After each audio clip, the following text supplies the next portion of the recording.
तीसरा प्रश्न पूछा, स्वावतार प्रयोजनम, भगवान के धरती पर अवतार लेने का मुख्य प्रयोजन क्या है? भगवान दुनिया पर क्यों आए? यदि कोई ये कहे कि राम जी रावण को मारने आए, कन्हैया जी कंस को मारने आए, तो यह सत्य नहीं है। ध्यान रखिएगा, ये तो उसी प्रकार उत्तर हुआ जैसे कोई बंदूक का निशाना लगाया हुआ था। उस बंदूक के निशाने वाले आदमी से किसी आदमी ने पूछा, भैया क्या बात है, आज किसके ऊपर निशाना लग रहा है, किसको मारने वाले हो? और बंदूक चलाने वाला आदमी बोले, भैया मच्छर को मारने के लिए हम बंदूक चला रहे हैं। बोलो राधे राधे। जो मच्छर एक थप्पड़ का भी नहीं था, उस मच्छर को इतनी बड़ी बंदूक तानने की क्या जरूरत? रावण कंस तो भगवान के मच्छर की तरह थे। जो परमात्मा इतनी बड़ी दुनिया को संकल्प लेकर के बना दे, भगवत प्रेमियों, उस परमात्मा को आना क्यों पड़ा? देखो, यदि हम लोग रावण को शक्तिशाली मानते हैं, ध्यान से सुनना, तो रावण ठीक है शक्तिशाली था, पर यही रावण जब अत्याचार करने लगा तब सहस्त्रबाहु बाणासुर सहस्त्रबाहु जो राजा हुई, इस सहस्त्रबाहु ने रावण को युद्ध में पराजित कर दिया और रावण को घुड़साले में 6 महीना तक कैद रखा। 6 महीना तक जहां घोड़ों को बांधता था ना, वहां रावण को बांध कर रखा। सोचिए, तो रावण से ज्यादा शक्तिशाली कौन हो गया? सहस्त्रबाहु।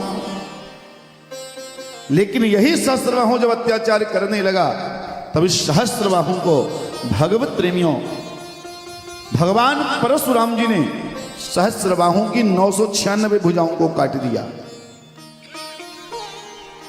तो सहस्त्रबाहु से ज्यादा शक्तिशाली कौन हो गया? परशुराम जी महाराज, जिन्होंने भुजा को काट दिया। और यही सहस्त्रबाहु को मारने के बाद यदि राम जी को रावण को मारने ही आना होता, तो ये काम तो भगवान परशुराम जी को भी कहते थे, परशुराम जरा ठिकाने लगा देना, रावण को हम क्यों आए? भाई 24 अवतार में एक अवतार परशुराम जी का भी है और राम जी का भी अवतार है, कह सकते थे। और जब राम जी आए तब परशुराम जी थे। आप रामचरितमानस की कथा सुनते हो, धनुष टूटने के बाद परशुराम जी संवाद, आप लक्ष्मण परशुराम संवाद सुनते हो। यानी जो काम राम जी करने आए, ये काम परशुराम जी भी कर सकते, पर क्यों नहीं किया? बोले इसलिए क्योंकि भगवत प्रेमियों, राम जी रावण को मारने नहीं आए। गीता में भगवान श्री कृष्ण ने इसका उत्तर दिया, यदा यदा हि धर्मस्य ग्लानिर्भवति भारत अभ्युत्थानम धर्मस्य तदात्मानं सृजाम्यहम् परित्राणाय साधूनां विनाशाय च दुष्कृतां धर्म संस्थापनार्थाय संभवामि युगे युगे। हे अर्जुन, हर युग में मैं अपने भक्तों के कल्याण के लिए आता हूँ, गौ ब्राह्मण की रक्षा के लिए संसार में आता हूँ, किसी दुष्ट को मारने नहीं। भाई, एक बार वृंदावन में कथा चल रही थी, आप लोगों ने नाम सुना होगा, राम कथा के बहुत बड़े विद्वान हैं थे, गोलोकवासी परम पूजनीय स्वामी श्री राजेश्वरानंद सरस्वती जी महाराज अद्भुत राम कथा करते थे और हम राम कथा उन्हीं की सुनते थे। जब से उनकी सुनी तो किसी की अच्छी ही नहीं लगती थी राम कथा, ऐसे अद्भुत वक्ता थे। 4-5 साल पहले शरीर पूरा हुआ। पूज्य महाराज जी एक बार बैठे थे, दास का भी सौभाग्य मिला और दास भी गया कथा सुनने। बाद में महाराज जी मिले तो हम लोगों ने बीच में कोई चर्चा किया, हमारे बीच का ही कोई, कि महाराज जी राम जी वनवास क्यों गए? महाराज जी ने बड़ा सुंदर उत्तर, एक शब्द में जाते जाते महाराज जी एक दोहावली बोल के गए, वो मुझे भूल गया, याद नहीं है दोहावली, पर उसका अंतिम लाइन थी, सवरी भिल्लिन बनवासी होती न जो, तो राम न होते बनवासी। यदि माता सवरी जंगल में नहीं होती तो मेरे राम कभी वनवास को नहीं जाते। बाकी तो सब राम जी के पास आ सकते थे, पर सवरी नहीं आ सकती थी, क्योंकि सवरी के गुरु जी ने कहा है एक दिन राम तुझे इस कुटिया में आकर दर्शन देंगे।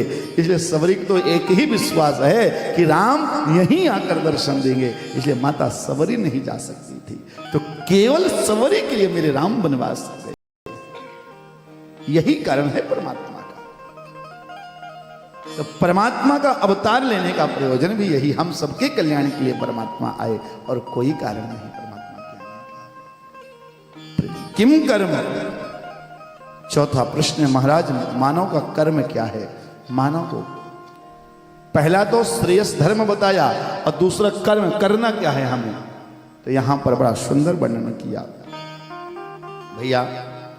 वदन्ति तत्तत्त्वविदस् तत्त्वं यद् ज्ञानमद्वयम् ब्रह्मेति परमात्मेति भगवान इति शब्यते।